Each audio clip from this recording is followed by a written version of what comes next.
आज मैं आपके सामने अपनी फेवरेट फर्टिलाइज़र केमिकल कंपनी के बारे में बात करूंगा जिसका नाम है जीएसएफसी। इस कंपनी के ऊपर मैंने बहुत सारी वीडियोस भी बनाई हैं पास्ट में और इस कंपनी के फाइनेंशियल रिजल्ट से इस साल मैं और ज़्यादा खुश हूँ। कंपनी की लेस देन पी जो है हमारी 5 की इस टाइम बैठी हुई है।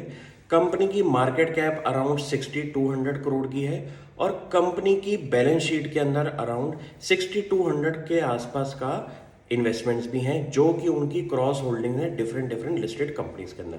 जैसे कि जीएनएफसी के अंदर कंपनी की होल्डिंग है अराउंड 20% की और गुजरात इंडस्ट्रियल पावर जो कि एक और लिस्टेड कंपनी है उसके अंदर कंपनी की 15% की होल्डिंग है। तो आप ये सोचिए कि एक ऐसी लिस्टेड कंपनी जिसकी मार्केट कैप के इक्वल उनकी जो इन्वेस्टमेंट्स हैं डिफरेंट होल्डिंग कंपनीज के अंदर उसके इक्वल कंपनी की इस टाइम मार्केट कैप बैठी हुई है और ऐसी कंपनी जिसके financial results as a stand alone company भी बहुत बढ़िया रहे हों तो इससे बढ़िया बात क्या होगी।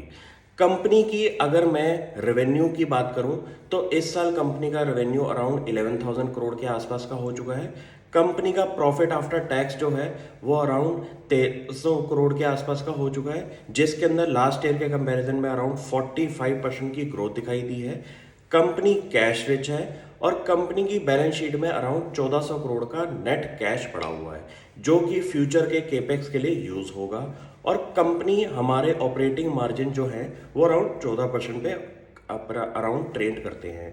मुझे लगता है ये एक ऐसी कंपनी है जो कि गुजरात स्टेट गवर्नमेंट ने जो ओन करी हुई है उनकी रिफॉर्म्ड डिविडेंड पॉलिसी और डिविडेंड पे आउट के बाद इन कंपनीज में एक बहुत ज़्यादा दमदार वैल्यू अनलॉकिंग हो सकती है।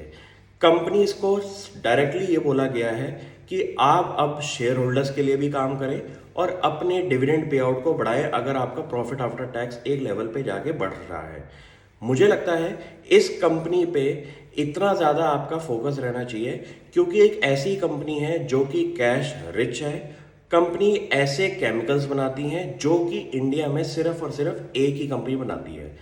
कंपनी के कुछ केमिकल्स की अगर मैं बात करूं तो मेलामाइन है जो कि आपके लेमिनेट्स और टाइल्स के अंदर यूज होता है और डिफरेंट डिफरेंट केमिकल्स हैं जो कि सिर्फ और सिर्फ इस कंपनी के पास उसकी यूएसपी है। ऐसी कंपनीज आप भी आइडेंटिफाई करें जो कि एक अच्छे लेवल पे ट्रेड कर रही हो, कंपनीज की बुक्स में डेट का नामो निशान ना हो, कंपनीज कैश रिच हो और कंपनीज के पास अगर इस लेवल की इन्वेस्टमेंट्स हो और अगर कोई दिक्कत आ जाए तो वो इन्वेस्टमेंट्स आपके पास सेफगार्ड करने के लिए होनी चाहिए। ऐसी कंपनीज ढूंढने में बहुत टाइम लगता है क्योंकि अगर ऐसी कंपनीज आपके बिगेस्ट फंड मैनेजर्स के हाथ में आ जाएं तो शेयर रॉकेट की तरह आपका भागता है। ऐसे टाइम पे ऐसी कंपनीज को आइडेंटिफाई करना, आपके फंडामेंटल पिक्स स्ट्रांग होने चाहिए, आपके फंडामेंटल जो पैरामीटर्स हैं वो बहुत बढ़िया होने चाहिए क्योंकि ऐसी कंपनीज जो होती हैं वो एक टाइम पीरियड तक आपको एक कुछ भी रिटर्न नहीं दिखाती क्योंकि ये ऐसे स्टॉक्स होते हैं जहां पे अभी जितने भी फंड मैनेजर्स आसपास हैं, domestic fund managers, foreign fund managers, उनकी नज़र अभी तक इन स्टॉक्स पे नहीं गई है क्योंकि जब इनकी नज़र इन स्टॉक्स पे जाएगी तो ये स्टॉक के अंदर एक बहुत बड़ा री रेटिंग की गुंजाइश बनती है और ये स्टॉक धड़ाधड़ आपके बढ़ते हुए दिखाई देते हैं। मुझे लगता है ऐसी कंपनीज को आइडेंटिफाई करें, अपने फंडामेंटल थ्योरी पे काम करें कि ऐसे लेवल पे कंपनीज के अगर रेवेन्यू पे टिक मार्क है, प्रॉफिट पे टिक मार्क है, कंपनी के मार्जिन्स में टिक मार्क है, कंपनी के फ्यूचर आउटलुक पे भी अगर टिक मार्क है तो ये आपकी एक अच्छी फंडामेंटल स्टोरी बन सकती है। ज़रूरी नहीं है कि आपको इन्हीं प्राइजेस पे आपको एंट्री लेनी है इन स्टॉक्स के अंदर। जब मार्केट के अंदर थोड़ी सी गिरावट दिखाई दे अपने स्टॉक्स की स्टडीज इस टाइम ध्यान से शुरू कर दें पढ़नी और जब सही लेवल पे कंपनीज के ट्रेड प्राइजेस आए तो इनमें आप एंट्री ले सकते हैं। मैं भी पिछले कुछ सालों से ऐसे ही काम कर रहा हूं कि जब मार्केट तेजी में हो तो ज़रूरी नहीं है कि आपको एक्टिवली ट्रेड करके इन कंपनीज में एंट्री लेनी है। जब मार्केट के अंदर थोड़ी सी गिरावट आए वो राइट टाइम होता है एंट्री लेने का ऐसे फंडामेंटली स्ट्रांग कंपनीज के अंदर। आपको अगर पता होगा कि पिछले कुछ टाइम पीरियड के अंदर कंपनीज जो कि जीएसएफसी हैं उनका अगर आप शेयर प्राइस चेक करेंगे तो अराउंड 110 15 के लेवल पे भी कंपनी आ चुकी थी, लेकिन फंडामेंटल स्टोरी अगर कंपनी की इंटैक्ट हो तो शेयर आपका वापस अच्छे फेयर वैल्यू पे आ सकता है। यही हुआ हमारे जीएसएफसी के साथ कि कंपनी का फंडामेंटल्स जो है वो इंटैक्ट रहने की वजह से शेयर प्राइस में बहुत अच्छी रिकवरी आई।